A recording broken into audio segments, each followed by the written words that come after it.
하겠습니다. 이 궤는 뭔 궤인가요? 5-9 얘기가요. 안씨의 자식은, 안씨지자 하면은 바로 아셔야 됩니다. 공자가 안씨의 아들 레미는 이렇게 얘기할 때는 안자를 말합니다. 안회. 예, 안회.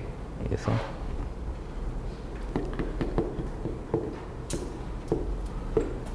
안회인데요. 돌아올 해자잖아요. 그래서 우리 선생님이 봉우 권태훈 선생님 같은 경우는 안회가 전생이 순임금이라고 주장하셨죠. 순임금이 다시 돌아왔다고요. 공자님이 아주 안자를 아꼈다는 겁니다. 그래서 이름도 그래서 뭐 회가 됐다 이런 말씀을 하시는데 참고 삼아 들어보십시오. 그래서 이 안자가 원래 그러니까 엄청난 존재인데 34에 죽었단 말도 있고 44에 죽었단 말도 있는데 44에 아무튼 일찍 죽었죠. 그래서 공자님이 그냥 아주 상심해서 천상여 하늘이 날 죽였다. 나를 죽였다 하고 이게 아주 울부짖으시고 해가지고 제자들이 너무 그러지 마시라고 할 정도로 근데 나를 죽였다 하늘이. 그래서 안자가 죽는 바람에 공자님보다 먼저 이게 불교로 치면요 마하가섭이 부처님보다 먼저 죽어버린 꼴이에요. 선종이 끊겨버리지 않습니까? 선종의 제1조인데 어느 종교나 교종이 있고 선종이 있잖아요. 예, 글을 잘하는 제자가 있고요. 한 스승 밑에 선종, 심종이라고 하죠. 마음 잘 닦은, 그러니까 이 성인의 마음을 제일 잘 이해한 영성지능이 제일 높은 종파가 있고 명상을 바탕으로 이제 연구하는, 글을 주로 연구하는, 그러니까 말에 대해서 전문가들이 있는, 마음은 잘 모르지만 평소에 성인이 해놓은 말을 잘 기억하고 있는 사람들이 있어요. 이 두 문파가 항상 있습니다. 어디나. 불교 같으면 마하가섭이 심종이고 교종은 안한이죠. 그래서 안한은 부처님 말을 다 외우고 있잖아요. 그래서 이와 같이 들었다 하고 모든 경전이 시작되지 않습니까? 안한의 입장에서. 근데 재밌는 거는 부처님 가시고 나니까 안한이 읊어요. 난 이와 같이 들었다 얘기를 하잖아요. 그럼 마하가섭이 듣고 있다가 그건 아닌 것 같다. 그건 맞다. 이걸 마하가섭이 판정해 줍니다. 마하가섭만이 부처님 마음을 아니까. 이래가지고 500나안이 모여서 1차 경전이 결집될 때 이렇게 결집시켰어요. 근데 지금 유교 같으면 교정의 대표는 증자거든요. 그래서 논어는 증자계통에서 나와요. 맹자도 증자계통 제자고. 증자가 제일 이제 수제자가 되는데 원래 진짜 수제자는 안자죠. 안자가 일찍 죽어버려요. 그러니까 유교가 심종이 많이 발달 못한 이유 중에 하나가 그 뒤로 다시 맹자가 나와서 또 이 부분을 잇는데요. 맹자가 증자 밑에 자사가 배웠어요. 자사가 공자님 손자인데 자사도 성인으로 취급될 정도로 아주 그 공부가 높으니까 그 이제 문화에서 맹자가 나와가지고 이 다시 심종을 또 잇는. 예, 그래서 이쪽에서 다시 이쪽을 이어주는데요. 안자 이후에 그러니까 맥이 좀 끊겼다가 다시 이어지는 사태가 벌어지죠. 예, 그래서 이 안자가 엄청 중요합니다. 그래서 송나라 때 도학을 이을 때 안자를 이었다라는 걸 제일 강조하면서 주자학이 나와요. 우리가 안자를 이었다. 그래서 그 자기들끼리 논문 주제도 그거예요. 안자가 학문을 좋아했다고 하는데 안자가 좋아하는 학문은 뭐냐 이런 게 자기들끼리 그 논문의 주제가 되고 그 이제 논문을 잘 써가지고 이제 송나라 때 이제 자기들 철학적 입장을 제시하고 하는데요. 이런 게 있다는 거 아셔야 됩니다. 그래서 소크라테스 쪽도 여기 보면은 교정을 주로 글을 전한 사람이 플라톤이죠. 이분도 이제 심종을 안 한 건 아니겠지만 소크라테스 쪽을 갖다 놓고 보면 플라톤, 아리스토텔레스가 이 교를 되게 잘하고 심종도 물론 이거 완전히 분리해서 보시면 안 됩니다. 이걸 이쪽이 더 글을 전하는 건 소크라테스의 글을 전하는 건 이쪽이었죠. 플라톤, 아리스토텔레스였으면 심종 쪽은 소크라테스 마음을 제일 우리가 잘 있다고 주장한 쪽은 견유학파예요. 안티스테네스, 디오게네스는 소크라테스의 정신을 이어서 소크라테스의 정신이 뭐냐면요. 난 아테네에 달라붙어서 신이 하느님이 나를 아테네에 딱 달라붙어 가지고요. 아테네가 졸면 따끔하게 물어서 깨우게 하는 등해로 날 보냈다라고 소크라테스 변론에 얘기합니다. 그러니까 나는 보살도예요. 돌아다니면서 인간애라고 그래요. 인간에 대한 사랑, 그게 나의 봉사의 길이라고도 하고요. 보살이에요. 그래서 아테네를 늘 감시하면서 아테네 사람들 중에 깨어있지 못한 사람도 있으면 가가지고 따끔한 지적을 해서 깨어나게 하는 게 목적. 그것 때문에 이제 지금 법정에 나와서 사형당하게 생겼는데도 나를 풀어놓기만 하면 나는 그 짓을 할 거다라고 계속 강조하니까 죽여야겠다라고 결정을 내린 겁니다. 거기서도 막 울며불며 좀 사정했으면 사형당할 일이 전혀 없는 법정이었는데 난 죽어도 나는 그 짓을 하겠다고 계속 얘기를 하니까 안 되겠다라고 판단하게 만든 것도 있거든요. 그래서 그 정신을 잇는 거예요. 우리는 통나무 집에서 자면서 가진 거 없이 돌면서 소크라테스가 그러느라고 재산을 못 모았거든요. 소크라테스의 마음과 행적을 본받는 파입니다. 가진 거 없이 아테네 그 도시를 돌면서 자기가 있는 곳에서 사람들을 깨어나게 하는 것만을 주 임무로 삼아서 늘 지적하고 다니는.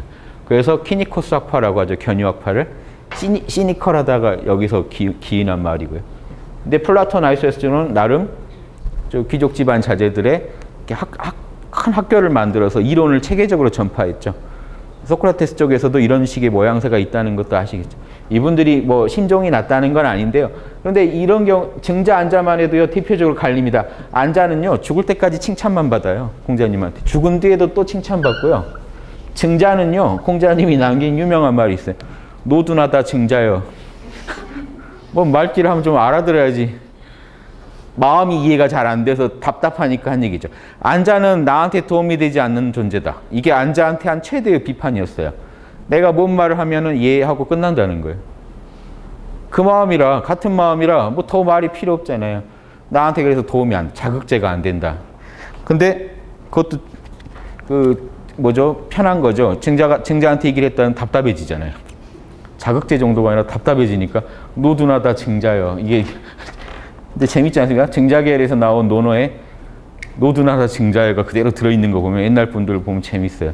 그걸 그대로 자기 선생님 비방인데 공자님이 그대로 들어있는 것도 재밌는데 아무튼 이런 칭찬을 받았던 안자인데 뭐 때문에 이렇게 칭찬받았는지 한번 오늘 보시죠.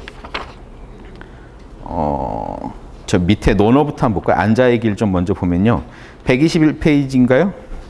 예, 논어가 있죠. 뒤에 보면 이게 논어의 옹야장에 나오는 겁니다. 안해라는 제자가 학문을 좋아했다. 지금 이것 때문에 송나라 때 이거 호학론이 나온 논문이 나온 겁니다. 안자가 좋아하는 학문은 뭐냐 하는 이게 이제 그 화두가 된 겁니다. 안자를 배우고 싶어서요. 안자라는 제자가 학문 좋아했는데 자 보십시오. 뭔 학문을 했는지. 이거 최근에 제가 에픽테투스 그런 거 했는데 서양 철학의 핵심도 뭐냐 하면 그거죠. 통제할 수 없는 상황에 대해서는 대범하게 받아들이고 죽음이라 할지라도요. 내가 통제할 수 있는 상황에 대해서는 철저히 선악을 따져서 세심하게 선악을 갈라서 선은 하고 악은 하지 말자. 이걸 실천에 옮기지 못하면 철학자가 아니다. 이렇게 나왔죠. 실천 철학을 얘기했죠. 4대 성인급들 그리고 그 성인의 올바른 제자들은요. 다 실천 철학입니다. 이론 철학 안 해요. 이론 철학은요. 실천은 안 하면서 머리로만 자 보십시오. 공자나 소크라테스가 없었다면요. 이론 철학자들은 이론할 근거가 이론으로 이렇게 따져볼 말이 있었을까요? 뭐냐면요. 이런 성인들이 한번 다녀가야 이 성인들이 잔뜩 뱉어놓은 말이 있죠. 그 말을 가지고 교종이 이루어집니다. 그 말을 가지고 굴려요. 제가 지금 한평생 한 말을 이렇게 한 보따리를 해놓으면요. 이제 제 마음은 이제 뒷전이고 제 말을 가지고 맞춰보면서 철학을 먹고 사는 철학자들이 엄청 늘어요. 제 마음이랑 같을까요? 검증이 하나도 안 됩니다. 그러니까 뭐냐면요. 우리가 아는 무수한 이론 철학자들은 다 성인에 기대서 존재해요. 왜냐하면 성인만이 이 말이 맞는지 틀린지를 아는 건 성인밖에 없어요. 팩트를, 즉 경험을 통해서 나는 이 말이 맞다고 자명하다고 해놨는데 이 사람들은 경험은 없죠. 그럼 팩트가 없어요. 이 말만 가지고 그러니까 논리만 강조하게 됩니다. 말이 논리적이냐 아니냐 밖에는 검증할 길이 없으니까 이 사람들은. 체험은 못한 영역이니까. 뭔 체험이냐? 우리 마음에서 영혼을 단련하는 과정에서 얻은 체험이죠. 내가 죽음을 대범하게 극복해봤더니 죽음에 대해서 자명하게 이해하고 실제로 대범하게 살아봤더니 이런 경지를 얻었다. 삶에서. 이런 얘기는요. 체험 안 한 사람은 들어도 나는 그 상황 자체가 상상도 안 된다 하면 납득이 안 되는 겁니다. 내가 실제로 선하게 양심껏 살아봤더니 이런 호연지기가 생기더라. 이러면은요. 양심적으로 안 살아본 사람은 호연지기 자체가 뭔지 납득도 안 돼요.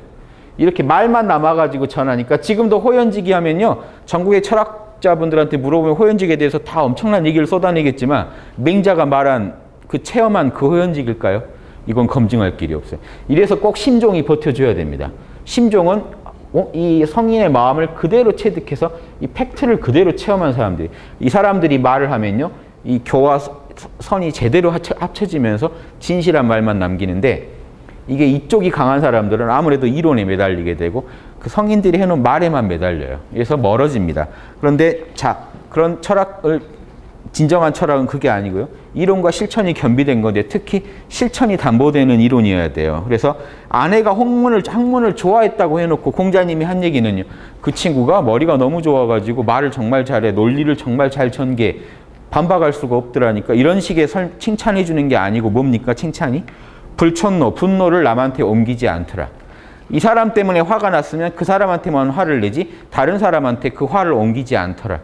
이게 뭔 말일까요? 불천노, 불의가 한 번 지은 허물은 다시 되풀이하지는 않더라. 여러분 이러시면요 성인이에요. 안자는 공자님한테 거의 성인 대우를 받던 제자인데 칭찬해 준 게 딱 이거였죠. 두 마디. 걔는 화를 다른 사람한테 옮기지 않아요. 자 보십시오. 제가 어떤 사람 때문에 화가 났다면 제 감정은 화로 물들었겠죠. 그런데 그건 그 사람이 잘못해서 화를 낸 거기 때문에 원인이 그 사람한테 있어요. 내가 화를 내는 게 자명하게 만든 어떤 원인을 갖고 있었겠죠. 그때는 화를 내요. 그러니까 화 안 내는 사람이 성인이 아닙니다. 화낼 때 화 자명하게 내요. 그런데 자명하게 냈기 때문에 다른 사람을 딱 만나면 이 사람한테는 화낼 이유가 없잖아요. 제 양심이. 화를 안 내요. 그런데 일반적인 사람이라면요. 어떤 자명한 원인이 있었다 치더라도 내 감정이 이렇게 폭발해서 화를 낸 거기 때문에 그걸 봤어도 다른 사람 보면요. 너한테라도 화를 내야겠다가 되죠. 내 이 감정을 풀어야 되니까요. 딱 걸렸다. 그래서 그 괜히 밖에서 큰 일 저지르고 오셔서 가족한테 화를 내시죠. 거기다 못 낸 화를까지 다 해서 자식이 아니면 가족이 뭔가 하나 실수했을 때 지금 되는 일도 없는데 나를 건드렸다 하고 쫙 거기다 보면 그래서 나는 이제 그 순간적으로 개운하지만 일이 더 꼬이죠.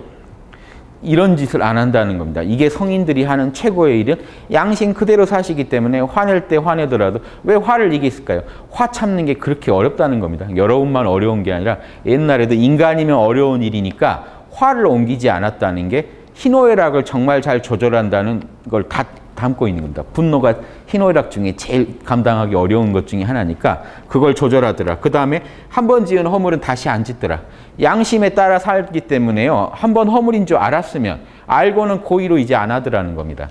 자, 이게 이제 학문이라는 거 아셔야 된다. 불행의 수명이 짧아서 일찍 죽었다. 이제 그가 없으니 학문을 좋아하는 자를 듣지 못했다. 증자는 인정받았습니까? 못 받죠. 나는 제자가 그 뒤로는 공부 좋아하는 사람은 못 봤다. 자, 이 얘기도 자 한번 또 보십시오. 학문을 좋아한다는 건요. 온몸으로 즐겨서 그걸 실천하는 걸 즐긴다는 겁니다. 양심을 실천하는 걸요. 진심으로 즐기는 양심의 오타쿠라는 겁니다. 그때 학문을 좋아한다라고 말을 쓸 수가 있어요. 나 철학 좋아해. 뭐 좋아하는데 칸트가 좀 마음에 들고 니체가 좀 어떻고 이러면요. 이 철학자들이 뱉어놓은 말을 좋아하고 즐기시는 거지 지금 말하는 안자처럼 학문을 진짜 좋아한다. 영성지능 개발을 좋아한다. 학위 시습지 부력 여로화 단계로 가는 공자님이 즐겼던 학문을 같이 좋아해 준 사람은 안자밖에 없었다는 겁니다. 내가 진짜 즐긴 학문은 양심 실천 학문인데 이걸 같이 공감해 주고 즐겨준 친구는 안자밖에 없었다. 이해되시죠? 나이를 초월해서 그 사람밖에. 그 사람 가고 나니까 아무도 좋아하는 놈이 없더라. 공자님 말 외워서 하는 사람은 천지였겠죠. 그때도. 공자님 강의 그대로 할 수 있는 사람도 많았을걸요. 근데 공자님 볼 때 학문 좋아하는 사람은 죽었다, 없다 이렇게. 이거 잘 이해하십시오. 오타쿠예요, 오타쿠. 오타쿠 둘이 좋아하다가 한 명이 죽으니까 지금 이제 나 어떻게 내 후계자도 죽어버렸어요. 후계자가 끊겨버린 거예요. 이게 충격적인 거죠. 근데 하늘이 나를 죽였다라고 말을 하는 게 이거예요. 내가 이룬 학문을 그대로 받아들일 그릇이 깨져버린 거예요. 이제 다른 제자들은 아무래도 왜곡이 돼요. 그 친구들은 내 마음을 모르니까요. 이렇게 살아가는 맛을 모르니까요. 불천노 불의가 하는 마음을 이해를 못하죠. 예, 이렇게 지금 얘기를 했습니다. 자, 이거를요. 괴를 가지고 한번 보실래요?